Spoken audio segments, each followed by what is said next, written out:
Good afternoon, guys. And today we are going to start the relation and function. And welcome to my digital platform.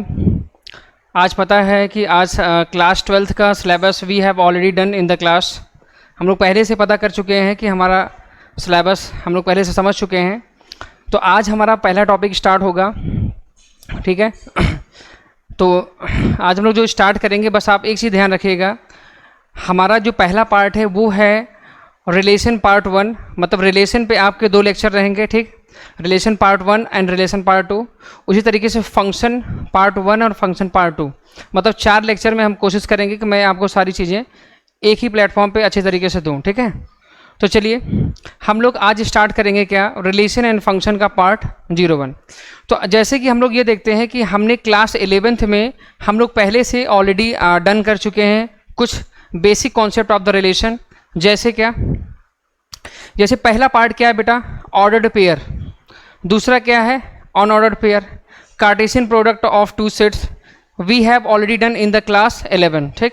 But यहाँ पे relation part 1 का मतलब यही है कि आज मैं आपको कुछ 11th के कुछ टॉपिक्स बताऊंगा और फिर हम लोग धीरे धीरे क्लास 12th की तरफ चलेंगे. क्योंकि हमें पता है कि हम लोग जिस प्लेटफॉर्म पे हैं मैं आपको जाने नहीं दूंगा. ठीक है. और जो लोग लेक्चर पे बने हैं वो बिल्कुल बने रहें, यहाँ से वो बहुत कुछ सीख के जाएंगे. ठीक है. तो चलिए हम लोग स्टार्ट करते हैं. तो सबसे पहला कॉन्सेप्ट क्या है बेटा, ऑर्डर्ड पेयर. अब इसे ऑर्डर्ड पेयर के बारे में हम लोग थोड़ा सा देखेंगे.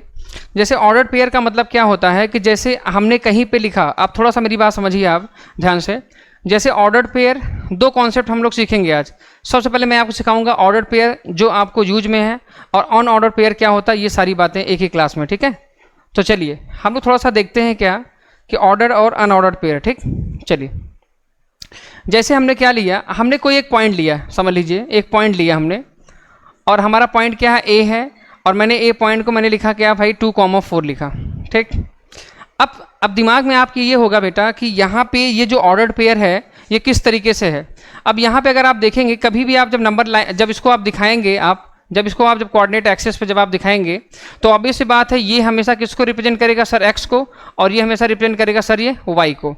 इसका मतलब है अगर मैं यहाँ पे 1, 2, 3 एंड 4 मैं यहाँ पे दिखाऊं अगर, तो देखा जाए तो 1, 2 मतलब ये होगा एक्स एक्सिस पे. अगर मैं देखूं तो ये हो जाएगा क्या आपका, ये एक्स एक्सिस है बेटा, और ये क्या है हमारा वाई एक्सिस है.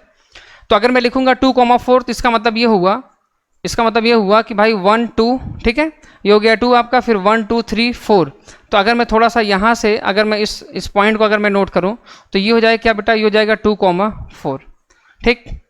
अगर मैं इनका ऑर्डर थोड़ा सा चेंज कर दूं, इसका ये मतलब हुआ कि अगर मैं इसी पॉइंट को अगर मैं क्या बोल दूं सर, मैं ए डैश बोल दूं, इनका ऑर्डर बदल दूं, मतलब ये मैं लिख दूं क्या 4,2 लिख दूं. ठीक. क्या लिख दूं भाई सर, 4,2 लिख दूं. इसका क्या मतलब होता है, इसका ये मतलब होता है कि भाई अब एक्स एक्सिस पर हम लोग कितना यूनिट जाएंगे सर, हम लोग जाएंगे सर 4, और वाई एक्सिस पर कितना जाएंगे सर 2. चलिए 1, 2, 3 एंड 4. ठीक है. एंड 1, 2.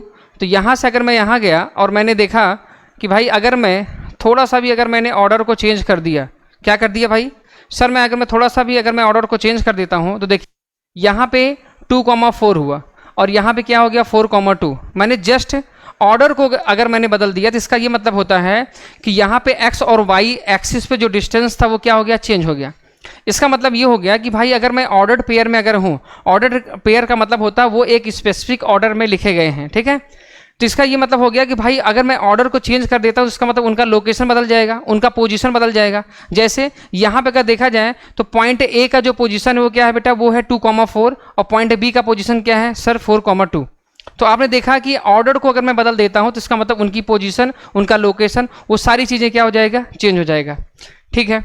अब यहाँ पे एक कॉन्सेप्ट आपको आता है क्या कि अगर मैं अनऑर्डर्ड की बात करूँ, जैसे मैं एक एग्जांपल लेता हूँ. ठीक है.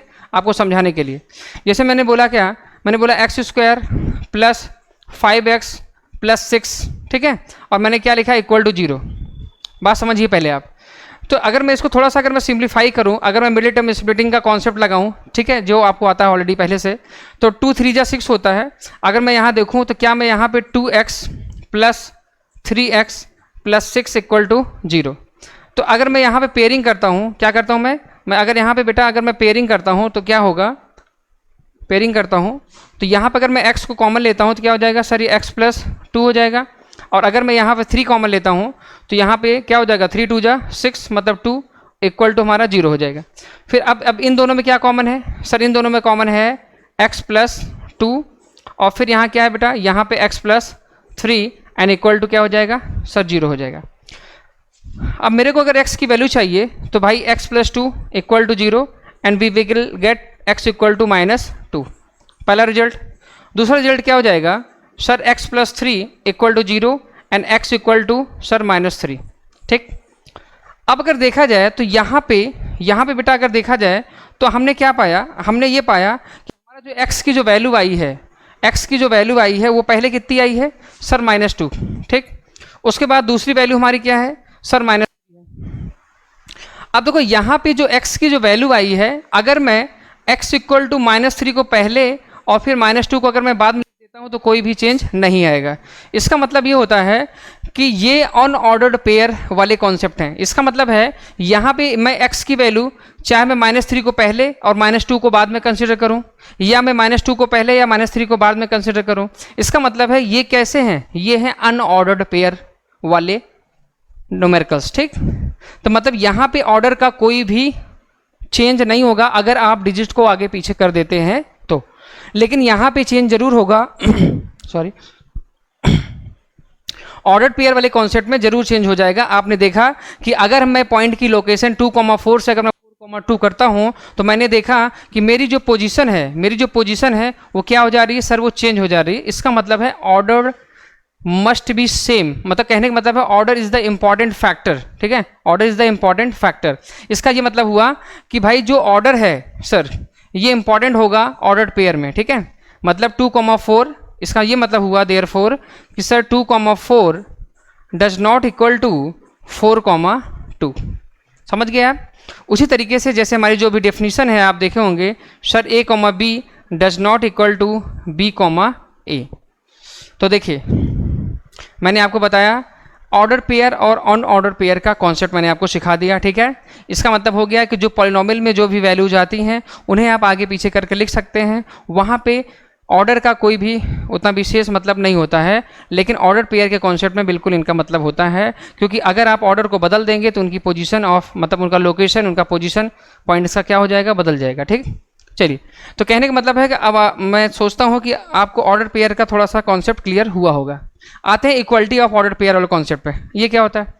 इसका ये मतलब होता है कि अगर अब देखो यहाँ पे जो डेफिनेशन है वो डेफिनेशन ये है, ठीक है, क्या है डेफिनेशन? ये है बेटा कि if a, b equal to c, d कब होगा? कब होगा? ये तब होगा if and only if a equal to c and b equal to d। क्या होगा भाई? सर दो ऑर्डर्ड पेयर मतलब a, b equal to c, d तभी इक्वल होगा इफ एंड ओनली इफ इसका जो फर्स्ट एलिमेंट है इसके फर्स्ट एलिमेंट के इक्वल होना चाहिए, इसका सेकंड एलिमेंट इसके सेकंड एलिमेंट के इक्वल होना चाहिए। मतलब a equal to c and b equal to d। अगर ऐसा है then you can say that both the order pair are same, मतलब both the order pair are equal, मतलब दोनों ऑर्डर पेयर कैसे हैं बेटा? इक्वल हैं। अब उस बेसिस पे मैंने एक न्यूमेरिकल्स आपको रखा है। देखिए अब यहाँ पे क्या हो रहा है, बात समझिए। यहाँ पे दोनों ऑर्डर पेयर हैं, इक्वलिटी का साइन है, इसका मतलब है इक्वलिटी ऑफ ऑर्डर पेयर का कॉन्सेप्ट यहाँ पे लगना है। चलिए ये क्वेश्चन ध्यान रखिए, ये क्वेश्चन आप कभी भी जब आप यूपीटीयू के जब आप एंट्रेंस पेपर देते हैं तो ऐसे छोटे छोटे क्वेश्चन जरूर आते हैं, तो कॉन्सेप्ट अगर आप क्लियर है तो ये चीज़ आप आराम से कर ले जाएंगे। तो यहाँ पे क्या हो रहा है, अगर आप यहाँ पे थोड़ा सा देखेंगे तो यहाँ क्या हो रहा है, x-3 का कंपेरिजन किससे होगा सर? 3 से। और y-5 का कंपेरिजन किससे होगा सर? 9 से। इसका मतलब हो गया कि क्या मैं यहाँ पे लिख सकता हूँ सर कि x-3 इक्वल टू 3 और दूसरा मैं लिख सकता हूँ क्या बेटा, y-5 इक्वल टू 9। भाई इक्वल हो जाएंगे ना ऑर्डर पेयर। चलिए करते हैं। तो क्या यहाँ क्या हो जाएगा बेटा, ये हो जाएगा हमारा क्या, यहाँ पे हमारा क्या है x-3 है। अब यहाँ पे क्या हो जाएगा, यहाँ पे हो जाएगा सर x इक्वल टू, अब ये -3 उधर जब शिफ्ट होगा तो सर ये क्या हो जाएगा सर, ये +3 हो जाएगा, मतलब ये हो जाएगा x इक्वल टू सर 6। ठीक, उसी तरीके से अगर मैं यहाँ पे y अगर निकालने की कोशिश करूँगा तो भाई 9 तो ऑलरेडी है, अगर -5 अगर राइट साइड शिफ्ट होगा तो देन वी विल गेट +5। ठीक है, and we will get y equal to 9 plus 5 कितना हो जाएगा सर 14 हो जाएगा। तो ये हमारा क्या हो जाएगा सर, ये हमारा फाइनल आंसर हो जाएगा। तो देखिए यहाँ पे मैंने आपको ये कॉन्सेप्ट इसलिए सिखाया क्योंकि इक्वलिटी ऑफ ऑर्डर्ड पेयर के कॉन्सेप्ट पे एक न्यूमेरिकल्स आपको पूछा जाता है, ठीक है, एक नंबर के लिए। तो यहाँ पे इसी तरीके से न्यूमेरिकल्स आपके हैं, ठीक है। आगे देखते हैं नेक्स्ट स्लाइड पे। नेक्स्ट स्लाइड पे आप देखेंगे तो इस पर मैंने बहुत सारी प्रॉब्लम्स ली हैं, ठीक है। तो पहले एक एक करके हम लोग थोड़ा सा प्रॉब्लम्स को पहले सीखते हैं, उसके बाद देखते हैं। अब देखो यहाँ पे क्या होगा, अगर मैं प्रॉब्लम नंबर 1 को बनाने की कोशिश करूँगा, ए को, मैं क्या करूँगा सर, इसका ये जो पहला एलिमेंट है, मतलब सर ये जो इसका जो पहला एलिमेंट है, इसके पहले एलिमेंट से हम लोग क्या करेंगे सर, इसका इक्वल कर देंगे। इसका मतलब ये हो गया सर, यहाँ हो जाएगा a प्लस 3 इक्वल टू क्या हो जाएगा सर, यहाँ पे 5 हो जाएगा। उसी तरीके से इसका जो दूसरा एलिमेंट है, इसके दूसरे एलिमेंट से हम लोग क्या कर देंगे, इक्वल कर देंगे। मतलब यहाँ पे ये हो जाएगा b माइनस 2 इक्वल टू कितना हो जाएगा सर, 1 हो जाएगा। चलिए इसको सॉल्व करते हैं। ये हो जाएगा a इक्वल टू सर, यहाँ पे 5 ऑलरेडी है। अब ये प्लस 3 जब उधर शिफ्ट हो जाएगा सर, ये हो जाएगा क्या सर, ये माइनस 3 हो जाएगा। फिर यहाँ क्या हो जाएगा सर, यहाँ पे a इक्वल टू कितना हो जाएगा सर, यहाँ पे 2 हो जाएगा, ठीक है, इस तरीके से, ठीक है। चलते हैं नेक्स्ट पे।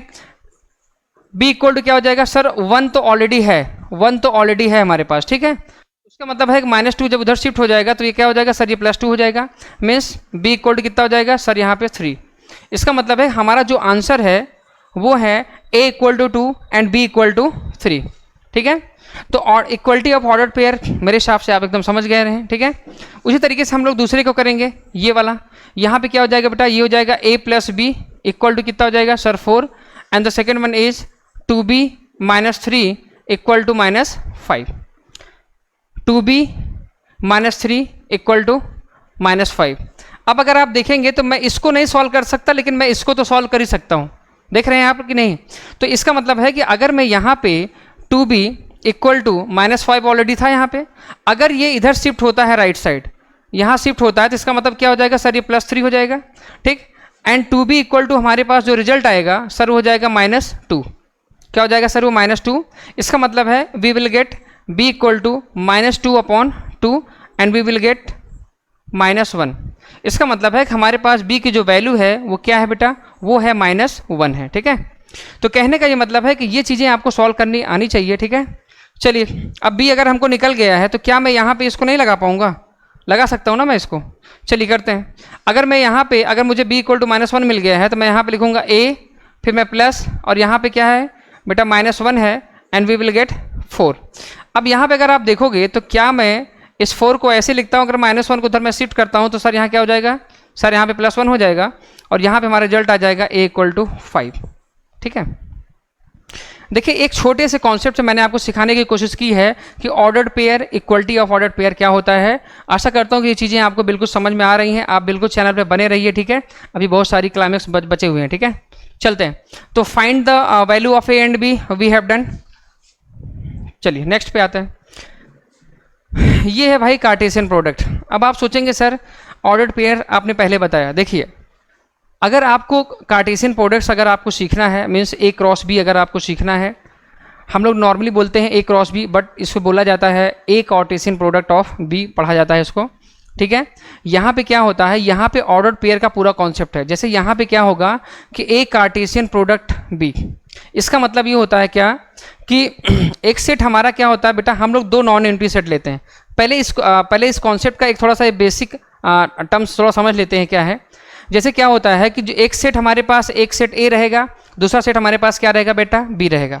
दोनों नॉन एम्प्टी सेट रहेंगे। अब जैसे मान लीजिए किसी बच्चे को ये नहीं समझ में आ रहा सर ये सेट क्या होता है, तो मैं इतना समझ रहा हूँ कि आपको सेट के बारे में पता है। सेट का मतलब होता है कि एक वेल डिफाइंड कलेक्शन, ठीक है। A well defined collection is called a set.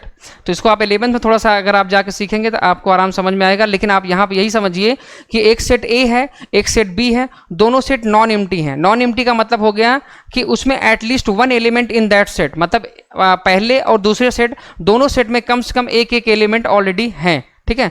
Non empty set का मतलब ये होता है। जैसे कुछ बच्चे होते हैं हमेशा ये सोचते हैं कि सर ये एम्प्टी और नॉन एम्प्टी का थोड़ा सा एक बेसिक आप थोड़ा सा वो बता दीजिए। तो बेटा ये होता है, देखो non empty set, if A is a non empty set, इसका मतलब अलग है। If A is a empty set, empty set का मतलब होता है कि there is no element in that set, that is called empty set, ठीक। अगर उस सेट ए में कोई भी एलिमेंट है, जैसे कि अगर मैं थोड़ा सा मैं आपको बताऊं तो मैंने लिखा क्या बेटा, मैंने लिखा ए इक्वल टू, मैंने लिखा क्या 1 और 2 मैंने लिख दिया। बात समझिए आप ध्यान से। इसका ये मतलब हुआ कि अगर मैं नंबर ऑफ एलिमेंट ऑफ ए की अगर मैं बात करूंगा तो सर इसमें 1 है और 2 है, मतलब एक तरीके से 2 एलिमेंट हैं।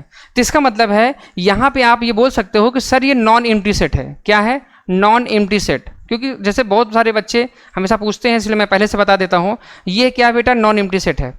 अगर मैं तुमसे बोलता हूँ, ठीक है, एक तो टर्म ये हो गया, दूसरा टर्म ये हो गया, अगर मैंने कोई एक सेट बी लिया और उसको मैंने सिर्फ क्या लिखा 5, आप 5 भी लिख सकते हैं, आप उसको इस तरीके से भी नोट कर सकते हैं। Means you can say that there is no element in that set B, means B में कोई भी एलिमेंट नहीं है। उसको लिखने का जो तरीका होता है बेटा वो होता है 5। आप इसको ऐसे भी लिख सकते हैं, मतलब 2 मिडिल ब्रैकेट्स के बीच में अगर आप कोई भी एलिमेंट नहीं लिखते हैं then you can say that B is a empty set. Clear है? एम्प्टी या नॉन एम्प्टी मीन्स क्लियर होगा। चलते हैं आगे, चलते हैं। इसका मतलब है कि कार्टेशियन प्रोडक्ट को डिफाइन करने के लिए हमें सबसे पहले 2 सेट लेने पड़ेंगे, मतलब 2 सेट लेने पड़ेंगे। सेट मतलब हो गया एक फैमिली ए होगी, दूसरी फैमिली बी होगी, और दोनों में ए क्रॉस बी, मतलब क्रॉसिंग करना। अब देखो यहाँ पे नॉर्मली हम लोग पढ़ते जरूर हैं ए क्रॉस बी, बट मैंने अभी आपको पहली ही लाइन में बताया था कि इसको ए कार्टेशियन प्रोडक्ट बी पढ़ा जाता है। ठीक है, you can read it, A Cartesian product B पढ़ा जाता है।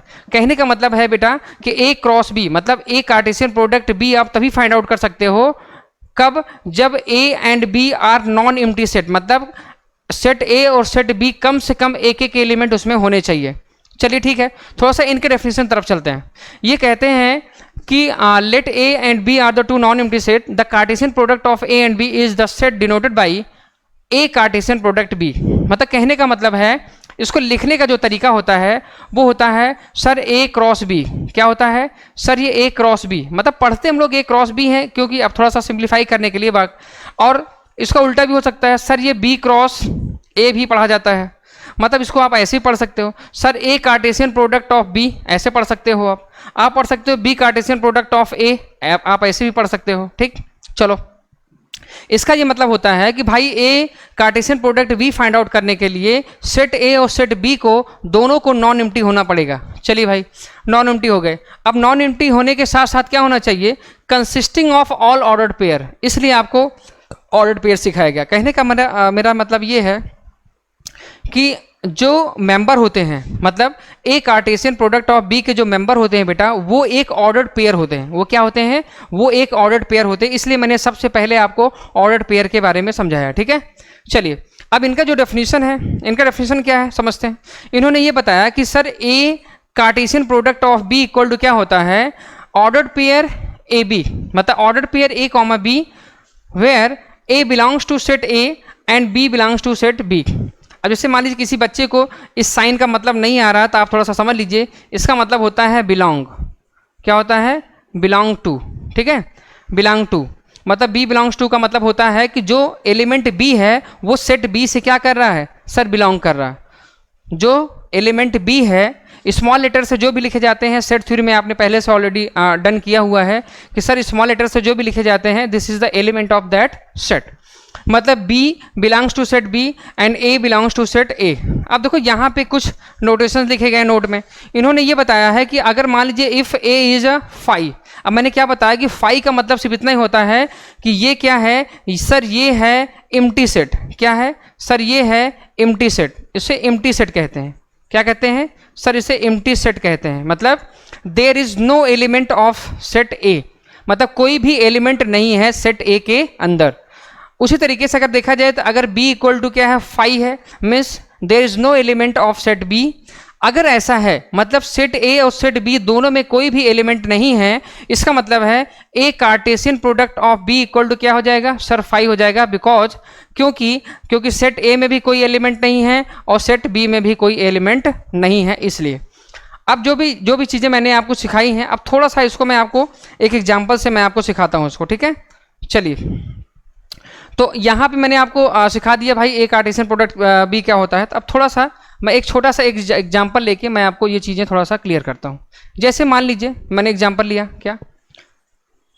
मैंने क्या किया, मैंने एग्जाम्पल लिया कि एक सेट ए है मेरे पास बेटा, उसमें है क्या 1,2 लिखा हुआ। ठीक, एक सेट हमारे पास क्या है? बी है, और वहाँ पे लिखा है सर ए कॉमा बी लिखा है। बात समझिए आप मेरी। अगर मेरे को A Cartesian product of B, अगर मेरे को A Cartesian product of B find out करना है तो देखो क्या होगा, इसको एक बार में इसी क्लास में आप एकदम कंप्लीट समझिए। हम क्या करेंगे, जो पहले लिखा रहेगा, जैसे पहले क्या लिखा है सर, पहले सेट ए लिखा है, इसका मतलब सेट ए के एलिमेंट को पिक करेंगे। अब अगर देखा जाए बेटा तो सेट ए में क्या है, एक 1 है और दूसरा क्या है बेटा 2 है। तो पहले क्या करेंगे, पहले 1 को ए के साथ क्या करेंगे, पेयर करेंगे। मतलब यहाँ हो जाएगा क्या सर 1 कॉमा ए हो जाएगा, चलो ठीक है, फिर कॉमा, फिर अभी 1 का जैसे मैंने 1 को पिक किया है तो मैं पहले सभी पेयर में कंप्लीट कर लूंगा बी के साथ। मतलब 1 कॉमा ए और second one is sir 1 comma B. क्या हो जाएगा बेटा सर, हो जाएगा सेकंड, क्या हो जाएगा हमारा, सेकंड हो जाएगा हमारा, 2 मिनट यहाँ पे थोड़ा सा मिस हो गया है, ठीक। मेरा क्या है, जब मैं पेयरिंग करूंगा तो यहाँ पे ये हो जाएगा 1 comma A and the second one is 1 comma B. क्या हो जाएगा 1 कॉमा बी। चलिए ठीक है, तो 1 का पेयरिंग ए के साथ और बी के साथ कंप्लीट हो चुका है। आगे चलते हैं, फिर 2 का चलते हैं। जब 2 का चलेंगे तो क्या हो जाएगा सर, ये 2 कॉमा ए और उसके बाद फिर क्या हो जाएगा सर, ये 2 कॉमा बी, 2 कॉमा बी। अब ये चीज़ सर उल्टा भी पूछ सकते हैं, जैसे सर मेरे को तो ऐसे लग रहा है सर, मेरे को बी क्रॉस ए चाहिए, मतलब बी कार्टेशियन प्रोडक्ट ए चाहिए मेरे को। अब क्या है, अब पहले कौन लिखा है सर, सेट बी पहले लिखा है। इसका मतलब है कि मुझे सबसे पहले पिक करना होगा सेट बी के एलिमेंट को। सेट बी का एलिमेंट क्या है सर, ए है। अब ए को जब मैंने पिक किया तो ए के साथ फटाफट पेयर बनाओ। क्या होगा सर, ये हो जाएगा ए कॉमा सर 1 हो जाएगा। फिर दूसरा क्या हो जाएगा सर, दूसरा हो जाएगा सर ए कॉमा 2 हो जाएगा, ठीक। फिर अब ए का पेयरिंग कंप्लीट हो चुका, उसके बाद बी को पिक करो। जब बी को मैंने पिक किया तो यहाँ क्या हो गया बेटा, ये हो जाएगा बी कॉमा 1 और फिर बी कॉमा 2। क्या हो जाएगा सर, ये बी कॉमा 2 ऐसे करके। अब आप ये देखिए, क्या ए कार्टेशियन प्रोडक्ट के ए कार्टेशियन प्रोडक्ट बी के जो एलिमेंट हैं, क्या वो बी कार्टेशियन प्रोडक्ट के एलिमेंट से मैच कर रहे हैं? देख लीजिए आप, 1 कॉमा ए कहीं पे है सर, नहीं है। सर 1 कॉमा बी सर नहीं है। इसका ये मतलब होता है, देखिए इसका मतलब भी आप समझ गए कि sir A Cartesian product B does not equal to B Cartesian product A, ठीक है। हालांकि ये जो सेक्शन हम लोग यहाँ पे डन कर रहे हैं, ये ऑलरेडी अगर देखा जाए तो हम लोग क्लास 11th में वी हैव डन सक्सेसफुली, ठीक है, हमने इसको पढ़ा हुआ है। तो मेरा कहने का ये मतलब है बेटा कि अगर हम लोग ए कार्टेशियन प्रोडक्ट बी निकाल रहे हैं तो वो बिल्कुल डिफरेंट होगा बी कार्टेशियन प्रोडक्ट ऑफ ए से, ठीक। अब जैसे मान लीजिए कुछ लोग सोचते हैं सर हम लोग अगर इसको पिक्टोरियल रिप्रेजेंटेशन से देखें तो कैसे होगा, आइए सिखाते हैं। जैसे कुछ लोगों के लिए एक अच्छा एग्जाम्पल मैं यहाँ पे लेता हूँ, ठीक है। मैं इसको थोड़ा सा चेंज करता हूँ। जैसे मान लीजिए हमने एक एग्जाम्पल ले लिया सर ए, ठीक, और मैंने यहाँ पे क्या रखा, मैंने रखा सर ए और कॉमा बी रखा मान लीजिए। उसके बाद फिर मैंने क्या लिखा, मैंने बी रखा, मैंने लिखा यहाँ पे क्या, मैं रखा सर सी कॉमा डी ऐसा रखा। जब मैंने ए क्रॉस बी को, मतलब ए कार्टेशियन बी को जब निकालने की कोशिश की तो मेरा ये रिजल्ट आया सर ए कॉमा सी, फिर क्या हो गया सर ए कॉमा डी, और फिर हमारा क्या आया बेटा, फिर हमारा आया बी कॉमा सी, और फिर अगला है हमारा क्या, बी कॉमा डी हो जाएगा, ठीक। तो अब यहाँ पे हम लोग ये देखेंगे कि यहाँ पे अगर हम लोग देखेंगे तो ये हमारा जो पेयर है, ये जो हमारा जो पेयर है, इसको हम लोग पिक्टोरियल मतलब इस तरीके से डायग्राम से भी समझ सकते हैं ऐसे। अब हमें पता है कि भाई सेट ए में सर ए है और सेट बी में क्या है, सेट ए में हमारे पास ए है और बी है, यहाँ पे सी और क्या है बेटा डी है। अगर हम लोग थोड़ा सा ए कार्टेशियन प्रोडक्ट बी के बारे में सोचें तो ए का सी मतलब ए का सी से, ठीक है। उसके बाद फिर क्या होगा बेटा, ए का डी से मतलब ऐसे, उसके बाद फिर बी का सी से ऐसे, और फिर बी का डी से ऐसे। तो अब अगर देखा जाए तो बेटा ये सेट ए है और ये हमारा सेट बी है। तो कहने का ये मतलब है कि जो सेट ए के एलिमेंट होते हैं वो हमेशा सेट ए से बिलोंग करेंगे और सेट बी के एलिमेंट जो होंगे वो हमेशा सेट बी से बिलोंग करेंगे। और ये जो रिप्रेजेंटेशन है ये हमेशा ए क्रॉस बी को शो करेगा, मतलब ए कार्टेशियन प्रोडक्ट बी को दिखाएगा। अब ये जो रिप्रेजेंटेशन होता है इसको विजुअल रिप्रेजेंटेशन भी बोला जाता है, विजुअल रिप्रेजेंटेशन भी बोला जाता है, या फिर हम लोग इसको एरो डायग्राम से भी समझते हैं, हम इसे एरो डायग्राम भी बोला जाता है हमारा, ठीक है, एरो डायग्राम भी हमें बताया जाता है। तो कहने का ये मतलब है कि आप इसको इस तरीके से भी समझ सकते हैं, ठीक। तो यहाँ से ये चीज़ें जो समझ रहे हैं हम लोग, अब जैसे मैंने यहाँ पे क्या लिखा, मैंने लिखा भाई ए क्रॉस बी या फिर ए कार्टेशियन प्रोडक्ट बी, उसी तरीके से बेटा आप बी कार्टेशियन प्रोडक्ट ऑफ ए भी फाइंड आउट कर सकते हो, ठीक है। तो मेरे हिसाब से इस समय आपको ये चीज़ अच्छी तरीके से समझ में आ गई है कि sir A Cartesian product B and B Cartesian product A कैसे निकालते हैं, ठीक है। इस सारी बातें आप समझ गए होंगे। अब अगर यहाँ पे थोड़ा सा क्वेश्चन को थोड़ा सा अगर और अच्छे तरीके से समझा जाए, हम लोग देख रहे हैं यहाँ पे आपने देखा क्या, यहाँ पे A cross B and B cross A, मैंने प्रॉब्लम्स लिया है सिर्फ आपको समझाने के लिए अच्छी तरीके से। तो जैसे मुझे ए क्रॉस बी निकालना है, तो अब देखो यहाँ पे मैं आपको समझाता हूँ कि भाई हम कैसे करेंगे उसको। अब देखो यहाँ पे क्या हो रहा है कि सेट ए में कितने एलिमेंट हैं सर 2, 3 एंड 5 हैं, और सेट बी में हमारे पास कितने एलिमेंट हैं सर 5 और 7 हैं।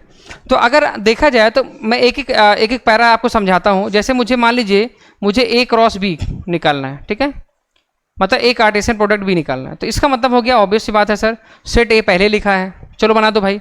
सर 2 का बनाएंगे किसके साथ सर 5 के साथ, तो हो गया सर 2 कॉमा सर 5 हो गया। उसके बाद फिर क्या होगा, 2 का आगे बनाएंगे सर 2 कॉमा क्या हो जाएगा सर 7 हो जाएगा, ओके। फिर 3 का बनाएंगे कितना सर 3 कॉमा 5, ओके। फिर 3 कॉमा क्या हो जाएगा बेटा 3 कॉमा 7, ठीक। आगे चलते हैं, फिर 3 का बन गया, फिर 5 क्या हो जाएगा सर 5 कॉमा 5 हो जाएगा, और फिर 5 कॉमा 7 हो जाएगा, ठीक, ऐसे करके। तो जैसे ए क्रॉस बी, मतलब मेरा सिर्फ इतना मतलब इतना कॉन्सेप्ट आपको बताने का है कि अगर ए कार्टेशियन प्रोडक्ट बी होता है तो पहले कौन लिखा है सर सेट ए लिखा है। इसका मतलब है कि मुझे first we choose the element of set A. इसका मतलब मुझे सबसे पहले ए को पिक करना होगा। अगर यही चीज़ मैं अगर ऐसे लिखता हूँ क्या सर बी क्रॉस ए, मतलब बी कार्टेशियन प्रोडक्ट ऑफ ए, अगर मैं ऐसे लिखता हूँ इसका मतलब है मैं सबसे पहले सेट बी के एलिमेंट को चूज करूँगा, ओके।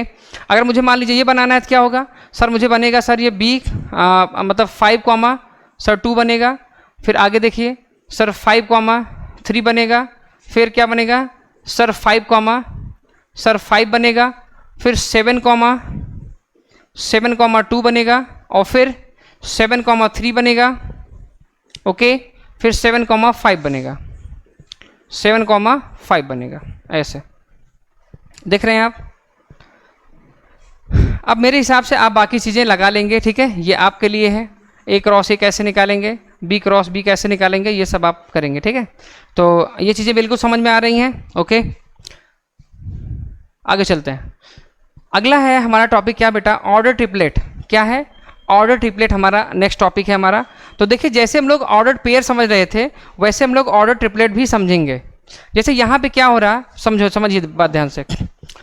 जैसे ये सारी चीज़ें मैं आपको सिर्फ इसलिए सिखा रहा हूँ बेटा क्योंकि देखो जब आप रिलेशन पढ़ेंगे तो आपको कार्टेशियन प्रोडक्ट के बारे में अच्छी तरीके से पता होना चाहिए, ठीक है। क्यों, क्योंकि जो रिलेशन होता है, relation is the subset of A Cartesian product B, आप ऐसा बोल सकते हैं। इसका मतलब है कि आपको पहले कार्टेशियन प्रोडक्ट के बारे में अच्छी तरीके से समझ में आना चाहिए, इसलिए मैंने इस पर बहुत ज़्यादा आपको न्यूमेरिकल्स भी कराया और प्रॉब्लम्स भी मैंने आपको दी गई है, ठीक है। अब देखो यहाँ पे एक छोटा सा एक कॉन्सेप्ट और छूट रहा है हमारा, वो क्या है, वो है ऑर्डर ट्रिपलेट। अब सोचेंगे सर ये ऑर्डर ट्रिपलेट क्या होता है। देखो ट्रिपलेट का मतलब होता है 3, इसका ये मतलब होता है, देखिए समझिए मेरी बात ध्यान से।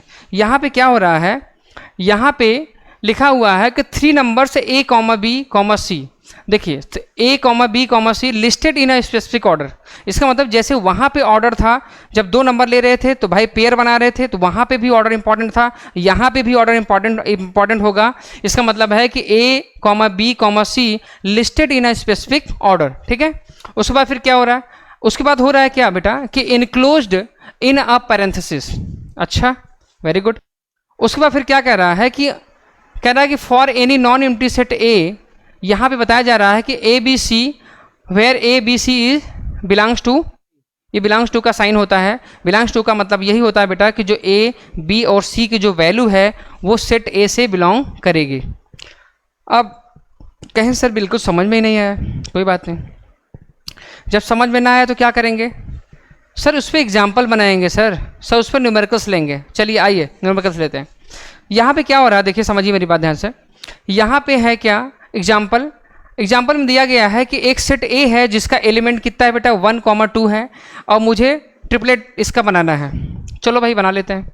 इसका ये मतलब ये हुआ बेटा कि मुझे इस सेट ए में दिया गया है क्या 1, 2 दिया गया है। अब सर ने तो मेरे को सिर्फ ए कार्टेशियन प्रोडक्ट बी ही पढ़ाया, मतलब ए क्रॉस बी ही पढ़ाया। सर यहाँ तो ए क्रॉस ए तीनों आ गए। अब क्या करेंगे, कोई बात नहीं, हम लोग क्या करेंगे, हम लोग लिखेंगे ए क्रॉस ए। सबसे पहले हम लोग निकालेंगे ए क्रॉस ए। इसका मतलब हो गया कि मुझे यहाँ पे पहले से फिर से मुझे इस वाले एलिमेंट को फिर से लिखना होगा, 2 सेट लेने पड़ेंगे। चलो वही सेम कॉन्सेप्ट लगा दें भाई। सर इसका पेयरिंग पहले इसके साथ बनाओ, तो सर क्या होगा, सर ये 1, सर 1 हुआ। दूसरा क्या हुआ 1, सर 2 हुआ। फिर सर 2, सर 1 हुआ। इसका इसके साथ बनेगा ना भाई 2, 1, और फिर सर 2, 2 बनेगा, बन गया। लेकिन मेरे को ये थोड़ी निकालना भाई, मेरे को तो सर ये सिखाया ना मेरे को, सर ए कार्टेशियन प्रोडक्ट ए मतलब ट्रिपलेट। कोई बात नहीं यार, यहाँ पे सेट ए को लिख लो, फिर से लिख लो, ठीक है, फिर से लिख लो भाई। एक ही क्वेश्चन में आप अच्छी तरीके से समझ जाइए मेरी बात बस। चलिए सिखाते हैं कैसे। अब देखो यहाँ पे क्या होगा, अब मेरे लिए क्या है कि ये जो पूरा है ये पूरा मैं काउंट करूंगा एक सिंगल सेट। उसके बाद ये क्या है मेरा दूसरा सेट है, मतलब ये पूरा सिंगल सेट है और फिर ये एक अलग सेट है। चलिए बनाते हैं पहला पेयर। पहला पेयर क्या बनेगा, बात समझिए ध्यान से भाई। 1, 1 पहले से था, तो सर 1, 1 पहले से था, और इसका पेयर सर इसके साथ बनाएंगे तो बनेगा सर 1, मतलब 1, 1 बन गया।